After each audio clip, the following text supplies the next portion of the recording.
নুঠে যিমান চেষ্টা কৰিলেও নুঠে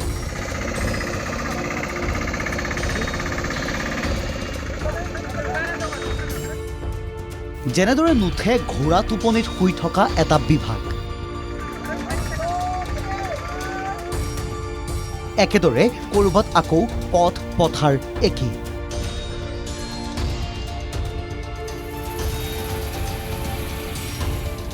দেশ স্বাধীন হোৱাৰ ৭৫ বছৰ অতিক্ৰম কৰাৰ পিছতো উন্নয়নৰ গংগা বোৱা বুলি একাধিকবাৰ ঢাক ঢোল পিটাৰ পিছতো ৰাজ্যৰ বহু প্ৰান্তত এতিয়াও মানুহ এনেকৈ চলিছে পথ পথাৰ একাকাৰ কৰি মানুহে যাতায়াত কৰিছে যিকোনো মুহূৰ্তত দুৰ্ঘটনাৰ আশংকা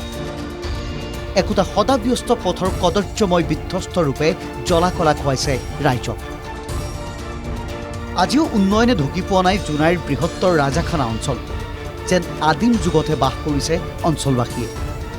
৫১৫ নং ৰাষ্ট্ৰীয় ঘাইপথৰ সংযোগী প্ৰায় ২০খনৰ অধিক গাঁও ৰাইজ অহা যোৱা কৰে এই পথেৰে যায় স্কুল কলেজৰ ছাত্ৰ ছাত্ৰী এই পথেৰে অহা যোৱা কৰে ৰোগী স্থানীয় বিধায়ক তথা সাংসদগৰাকীক আবেদন নিবেদন কৰি আহিছে অঞ্চলবাসীয়ে পিছে নাই তেওঁলোকৰ আহৰি নাই এই ৰাজাখানা ৰাস্তাটো বনাবৰ কাৰণে মানে আমি আজি ২০ বছৰ ধৰি চৰকাৰক ঘোষণা কৰি আছোঁ চৰকাৰে যে এই ৰাস্তাটো বনাই দিবৰ কাৰণে কিন্তু আজি পৰ্যন্তলৈকে একো ৰাস্তা বনাই দিব পৰা নাই একেদৰে গোৱালপাৰা জিলাৰ লক্ষীপুৰৰ পৰা জলেশ্বৰ সংযোগী পথটোৰ নিৰ্মাণৰ কাম ২টা বছৰতো সম্পূৰ্ণ কৰিব নোৱাৰিলে অকৰ্মণ্য বিভাগে পথাৰ পুখুৰী পিটনি আপুনি যি বুলি অভিহিত কৰে সেই পথটোৰেই চলে নিতৌ যাতায়াত প্ৰায় ২টা বছৰ আগৰ পৰা লক্ষীপুৰ জলেশ্বৰ সংযোগী বিধ্বস্ত পথ নিৰ্মাণৰ কাম আৰম্ভ কৰিছিল ঠিকাদাৰে কিন্তু আজিলৈকে কোনো গুৰুত্ব আৰোপ কৰা নাই বিভাগীয় কৰ্তৃপক্ষৰ লগতে ঠিকাদাৰজনে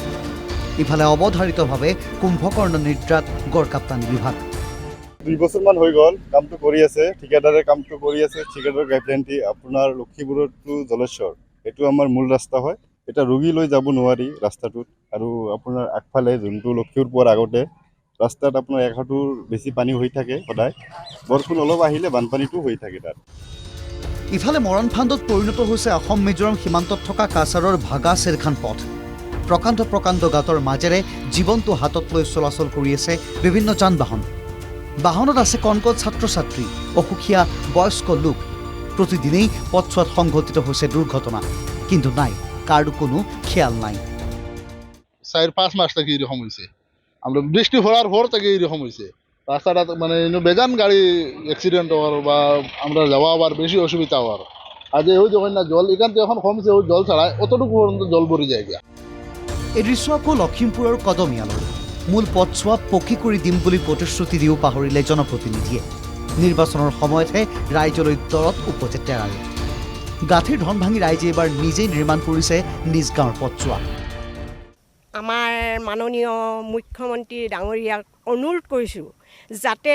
আমাৰ এই দীৰ্ঘদিনীয়া সমস্যাটো সমাধান কৰাৰ ক্ষেত্ৰত তেখেতে চকু দিয়ে স্কুললৈ যোৱা অফিচলৈ যোৱা সকলো যাতায়াতী পথৰ কাৰণে বহুত কষ্ট হৈছে ল'ৰা ছোৱালী আৰু চাকৰিয়াল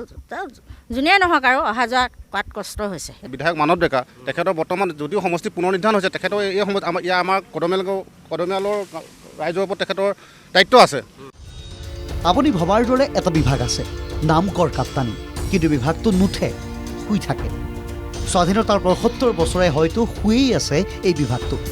যাৰ বাবে মৰণক শৰণ দি ৰাজ্যৰ বহু প্ৰান্তৰ প্ৰত্যন্তৰ অঞ্চলৰ লগতে চহৰীয়া বহু অঞ্চলতো দৈনিক জীয়াতু ভুগি আহিছে পথচাৰীয়ে